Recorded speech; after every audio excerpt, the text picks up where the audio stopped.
சட்டமன்ற தேர்தலுக்கான வாக்கு எண்ணிக்கையானது தொடர்ந்து நடைபெற்று வருகிறது. ராணிப்பேட்டை தொகுதியில் நடக்கும் வாக்கு எண்ணிக்கை நிலவரம் தொடர்பான செய்திகளை வழங்குவதற்காக எமது செய்தியாளர் கிரண் இணைப்பில் இருக்கிறார். வணக்கம் கிரண். ராணிப்பேட்டையில் இருக்கக்கூடிய 4 தொகுதியில் வாக்கு எண்ணிக்கை நிலவரம் எப்படி இருக்கிறது? அங்கு எந்த கட்சி முன்னிலை வகித்து வருகிறது?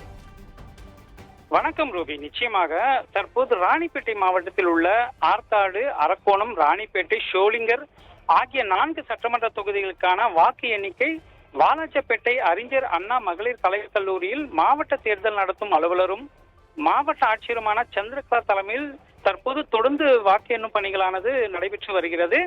அதில் முதற்கட்டமாக ராணிப்பேட்டை சட்டமன்ற தொகுதிக்கான முதல் சுற்று வாக்கு எண்ணும் பணி முடிவடைந்த நிலையில் திமுக சார்பில் போட்டியிட்டுள்ள ஆர் காந்தி 3672 வாக்குகளும், பாஜக சார்பில் போட்டியிட்டுள்ள கார்த்திகேயன் 1746 வாக்குகளும், அதே போல் தாவேக சார்பில் போட்டியிட்டுள்ள பகீரா 5113 வாக்குகள் பெற்று தற்போது முதல் சுற்று முடிவில் முன்னிலை வகித்து வருகிறார். அதே போல் மற்ற தொகுதிகளான அரக்கோணம், ஆற்காடு, ஷோலிங்கர் ஆகிய சட்டமன்ற தொகுதிகளில் தாவேக தற்போது தொடர்ந்து முன்னிலை வகித்து வருவதாக தற்போது தகவலானது வெளியாகியுள்ளது. ரூபி,